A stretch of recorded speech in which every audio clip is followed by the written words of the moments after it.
روح کی خوراک اللہ اور اس کے رسول سے عشق و محبت ہے۔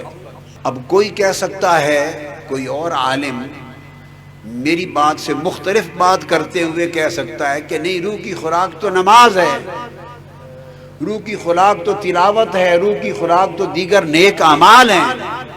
اب یہ نکتہ سمجھا دوں، فلسفہ، نماز، نیک اعمال، تلاوت، اس کا انکار نہیں، وہ اصل خوراک نہیں، وہ برتن ہیں جس میں غذا رکھ کے دی جاتی ہے۔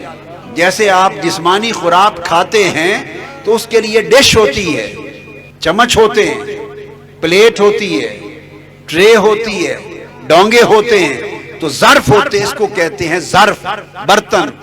تو خوراک برتن میں رکھ کے دی جاتی ہے، برتن نہیں کھایا جاتا، جو برتن کے اندر ہے اسے کھایا جاتا ہے۔ نماز، روزہ، حج، زکوٰۃ، تلاوت اور اعمال یہ روحانی خوراک کے ظرف ہیں، برتن ہیں۔ اللہ نے ان میں رکھ کر اپنے ذکر کی خوراک دی ہے، ان میں رکھ کر محبوب کی یاد اور محبت کی خوراک دی ہے۔ تو اگر برتن ہٹا دیں، اٹھا کے پلیٹیں ہٹا دیں، تو میز پہ تو کوئی سالن ڈول کے نہیں کھاتا، لہذا بغیر برتن کے خوراک گندی ہو جاتی ہے، صاف نہیں رہتی، محفوظ نہیں رہتی۔ زمین پہ پھینک دیں سالن، کہیں کھا لیں تو نہیں کھائیں گے، گندا ہو جائے گا۔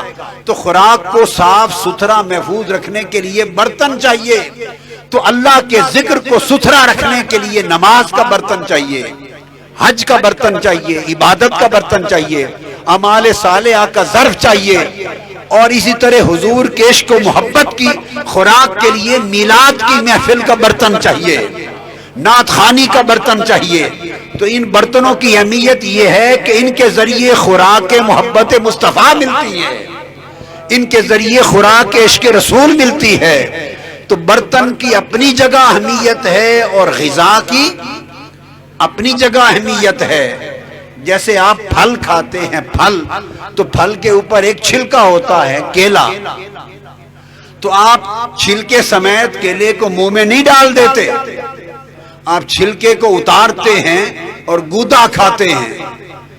مالٹا کھاتے ہوئے چھلکے کو اتارتے ہیں اور اندر سے گودا کھاتے ہیں، تو پتہ چلا کہ کھانے کی چیز تو گودا ہے۔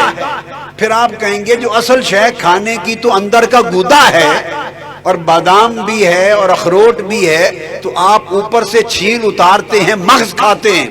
آپ کہیں گے جب کھانا مغز کو ہے تو یہ اوپر کی چھلکے کیا چڑھا رکھے ہیں؟ وہ اس لیے چڑھا رکھے ہیں کہ اگر چھلکا اتار کے کیلے کو رکھ دیں تو گھنٹے میں کالا ہو جائے گا، اس کی صحت برقرار نہیں رہے گی۔ تو چھلکے، غلاف اس کی حفاظت کے لیے ہوتے ہیں۔ اس لیے احباب مکرم، خوراک دل کی، روح کی، باطن کی اللہ اور رسول کی محبت ہے، اور اعمال اس کو محفوظ رکھنے کے لیے اللہ نے غلاف چڑھا رکھے ہیں۔ غلاف چھوڑ دیں تو محبت ضائع ہو جائے، اور محبت چھوڑ دیں تو عمل اور نمازیں خالی چھلکا ہی چھلکا رہ جائیں، چھلکا کوئی نہیں کھاتا، کھایا گودا جاتا ہے۔ تو وہ لوگ جو محبت رسول کے بغیر عمل پہ زور دیتے ہیں، وہ چھلکے کی بات کرتے ہیں، گودا نکال لیتے ہیں، اور وہ لوگ جو عشق اور محبت کے بغیر اعمال کی بات کرتے ہیں، وہ گویا چھلکا اٹھائے پھرتے ہیں، گودا چھوڑے پھرتے ہیں۔ اور ہمارے لوگ جو سال کی محفلیں مناتے ہیں، وہ خالی گودا کی بات کرتے ہیں، جس گودے پر چھلکا نہ ہو، سیب بھی کالا ہو جاتا ہے، کیلا بھی کالا ہو جاتا ہے۔ آپ بھی ایسے ہوٹل میں جاتے ہیں جس ہوٹل میں شیشے لگے ہوں، خوراک محفوظ ہو، سڑکوں پر جو لوگ تل رہے ہوتے ہیں کڑھائی گوشت اور تکے، آپ نہیں کھاتے، کیونکہ شے تو اچھی ہے مگر گرد سے محفوظ نہیں ہے۔ اس لیے اللہ کا ذکر، اللہ کی عبادت، حضور کا عشق، حضور کی محبت اچھی چیز ہے، مگر ان پر اللہ کے دین کی، عبادت کی، تقویٰ کی، پرہیزگاری کی، اعمال کی حفاظت ہونی چاہیے۔ دونوں چیزیں ملیں تو ظاہر و باطن مل کر ایمان کو محفوظ کرتا ہے۔ یہ خوراک کا فلسفہ ہے، یہ خوراک کا فلسفہ ہے۔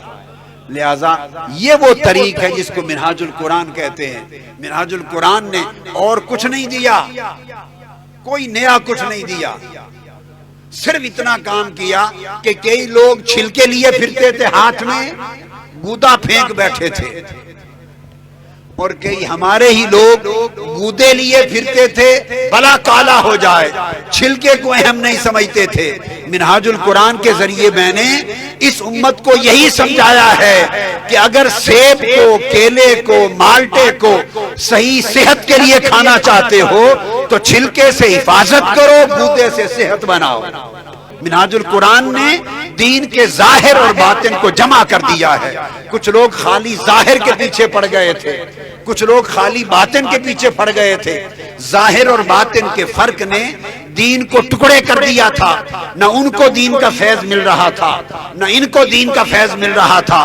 میں نے اور کچھ نہیں دیا اس امت کو، صرف صدا دے کے یہ بات سمجھائی ہے کہ دین کا اصل فیض چاہتے ہو تو ظاہر اور باطن دین دونوں کو جمع کر کے چلو تو مصطفیٰ کا بھی فیض ملے گا، خدا کا بھی کرم نصیب ہوگا۔ سب سے پہلے نئی ویڈیوز کو حاصل کرنے کے لیے شیخ الاسلام ڈاکٹر محمد طاہر القادری کے آفیشیل یوٹیوب چینل کو سبسکرائب کریں اور بیل آئیکن کلک کریں۔